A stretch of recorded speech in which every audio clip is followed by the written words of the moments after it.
Mtoto wangu nilimleta hapa akiwa na miaka 12, akiwa hajui kusoma kabisa. Alikuwa hatuli nyumbani na alikuwa akiondoka hapa mtafute. Wao wameumbwa kipekee na wana utu na nguvu ndani yao. Anayo haki ya kupata elimu. Sasa kitokezea umempiga ngumi mathalan kujitumbo au teke kwenye tumbo, hajakuwa ni mjamzito, kuna uwezekano. Amka nasi. Amka nasi.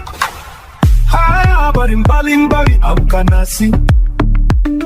Karibu kwenye kipindi cha Amka Nasi ambacho kinakuijia kila siku ya Jumatatu hadi Ijumaa. Mtayarishaji na mtangazaji wako ni mimi Aziza Bakari Mkumba. Kwenye mitambo yupo Yakini Mwakatobe. Karibu uamke nasi. Amka, amka, amka. Amka nasi.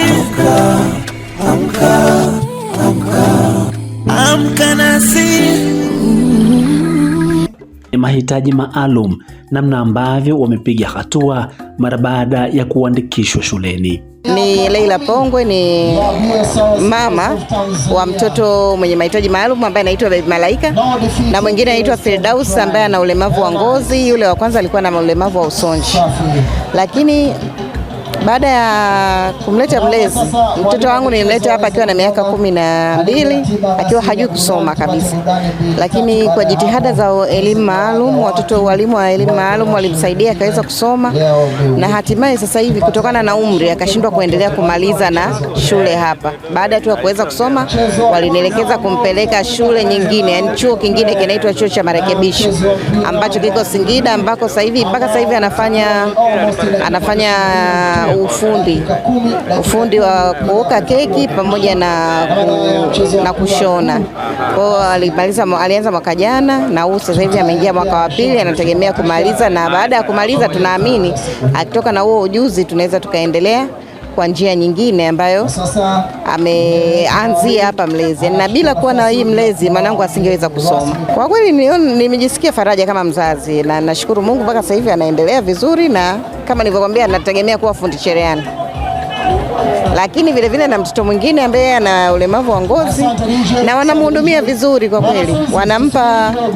Wanamjali, wanampa vifaa ambavyo vinatakiwa kumsaidia ngozi zake isiharibike. Kwa hiyo nikaona ni bora niwalete watoto wote hapa, kwa sababu kama yule ambaye alikuwa ameshindwa kusoma kote ameweza kusoma, kwa nini hao wengine watashindwaje? Kunaitwa Mzee Malikodi Oscar Mhagama. Huyu ni mtoto wa mjukuu wa binti yangu. Tangu nimemleta hapa na yapata miaka 2 au 3 hivi alivyomleta mamake hapa. Kwa hiyo mimi ni mlezi babu yake, upande mzaa mamake. Kwa hiyo tangu wamemleta hapa nimeona mabadiliko mengi makubwa tu. Anaweza kaimba hata nyimbo za dini kidogo, lakini yeye anapendelea sana vikatuni. Kwa hiyo katuni zile zikitokea, zile ambazo anapenda yeye, basi tunaona anarukaruka, anacheza, anafurahi sana. Na yeye kimsingi alikuwa hatuli nyumbani, na alikuwa akiondoka hapa mtafute. Lakini sasa hivi anakaa nyumbani pale, anatulia na haendi kwa watu kutembea ovyo.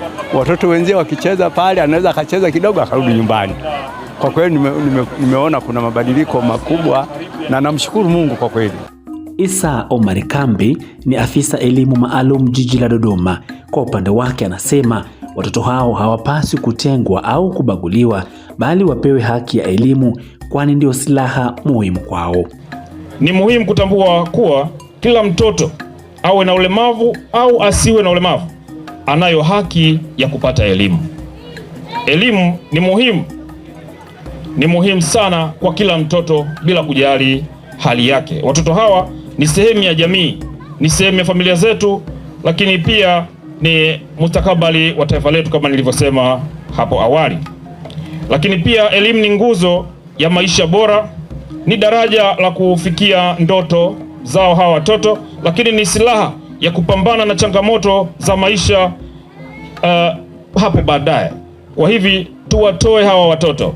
Leo tupo, kesho hatupo, wanatakiwa kusimama, kujitegemea. Hata hivyo, wadau wa maendeleo akiwemo Peter Frenki, mkurugenzi wa BSL, anaweka wazi umuhimu wa kusaidia kundi hilo na uwezo walionao kama watoto wengine. Imekuwa ni dhima yetu mara kwa mara kutoa msaada ama support kwa wanafunzi wenye mahitaji maalum ama wenye ulemavu, tukiamini kwamba wamepewa uumbaji wa namna hiyo kwa sababu kuna ukuu ndani yao, na sisi tukaona ni vyema kuwapa faraja na kuwaaminisha kwamba wanao nguvu ambao wanaweza wakafikia wanapotakiwa kufika. Kwa hiyo tumeamua kuwa sehemu ya support kwao kufikisha malengo yao, lakini pia si tu kuacha hapo walipo, ili kuwasogeza waweze kufika mbali zaidi. Niombe pia jamii iendelee kwa support kuweza kufikia malengo na kuweza kuwapa nafasi ya kuwaamini kwamba they can do something na wanaweza wakafika sehemu fulani, kwa maana wao wameumbwa kipekee na wana utu na nguvu ndani yao. Pia tuamini katika wao,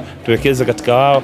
Tomorrow is theirs. Kwa upande wake, mkuu wa wilaya ya Dodoma Jabiri Shekimweri amewataka wanaume kuachana na vitendo vya kikatili, haswa vipigo vinavyoweza kusababisha changamoto ikiwemo ulemavu. Lipo linaloitwa GBV, Gender Based Violence.